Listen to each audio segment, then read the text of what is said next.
Kharkiv के एक market पर रूस ने मिसाइल से हमला कर दिया।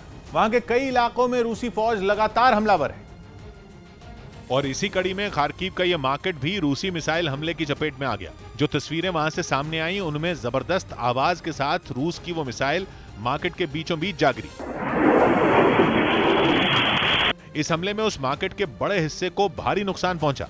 वहां मौजूद ज्यादातर दुकानें और उनके आसपास मौजूद दूसरी इमारतें रूस के इस मिसाइल अटैक में तबाह हो गई। वहां सब कुछ मलबे में तब्दील होकर रह गया।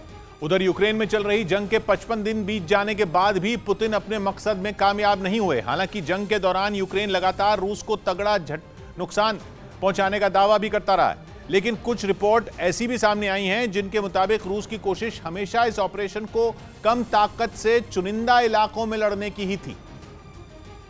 इसीलिए रूस की नजर हमेशा से केवल पूर्वी यूक्रेन पर थी, खासतौर पर यूक्रेन के ऐसे इलाके जहां पहले से रूस के समर्थक मौजूद थे। ऐसा इसलिए ताकि रूस को यूक्रेन की जमीन पर बहुत बड़ी संख्या में सैनिकों की जरूरत न पड़े। कुछ ऐसी रिपोर्ट सामने आई हैं जिनके मुताबिक रूस की कोशिश कभी भी इस जंग को कुछ दिनों में जीतने की नहीं थी, बल्कि उसे अनुमान था कि यूक्रेन में उसका ऑपरेशन लंबा छिड़ सकता है।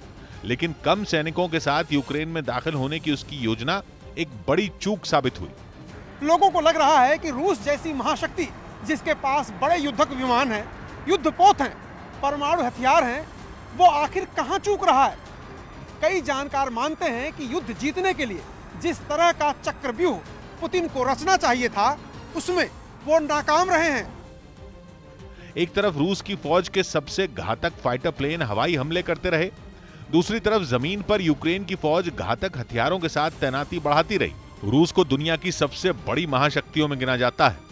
सुखोई 57 और सुखोई 35 जैसे फाइटर प्लेन दुनिया के सबसे खतरनाक फाइटर प्लेन माने जाते हैं, लेकिन बिना ग्राउंड सपोर्ट के रूस के ऐसे कई फाइटर प्लेन यूक्रेन के लिए आसान टारगेट बन गए। हालांकि अमेरिका का जंग लड़ने का तरीका इससे कुछ अलग रहा है। अमेरिका की वायुसेना के ऑपरेशन हमेशा उसकी फौज के साथ चलते हैं। जैसे जैसे वायुसेना आगे बढ़ती है, सैनिक उस जगह पर कब्जा करते हुए आगे बढ़ते हैं। लेकिन यूक्रेन में रूस की वायुसेना अकेली पड़ गई। खास तौर पर उसे डोनेस्क और लुहांस्क में ऐसी उम्मीद बिल्कुल नहीं थी। दोनों प्रांतों को अलग देश का दर्जा देकर पुतिन ने एक अहम चाल चली थी। मकसद यही था कि विद्रोहियों का उसे जंग में पूरा समर्थन मिले। ऐसा समर्थन कि जब आसमान से रूस के फाइटर प्लेन कहर बरसाएं तो जमीन पर उसके लिए कोई मुश्किल ना आए। लेकिन हुआ इससे उलट। जैसे जैसे जंग आगे बढ़ी, यूक्रेन के पास नेटो और अमेरिका के घातक हथियार बढ़ते चले गए। रूस के फाइटर प्लेन के सामने सबसे बड़ी चुनौती खतरनाक मिसाइलें बन गई, जिसके बाद कम ऊंचाई पर रूस की वायुसेना के लिए ऑपरेशन मुश्किल हो गए। यहां तक कि रूस के सबसे घातक फाइटर प्लेन भी एक के बाद एक गिरते हुए दिखने लगे।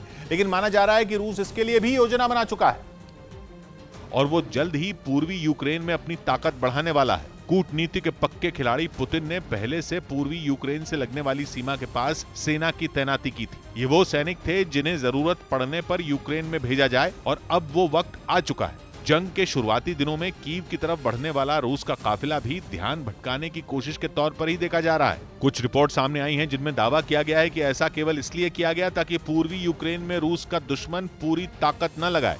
माना जा रहा है कि पूर्वी यूक्रेन में रूस का ऑपरेशन अब और तेज होगा, जिसका मतलब ये कि आसमान से ही नहीं, जमीन पर भी रूस का आक्रमण ज्यादा तेज होगा।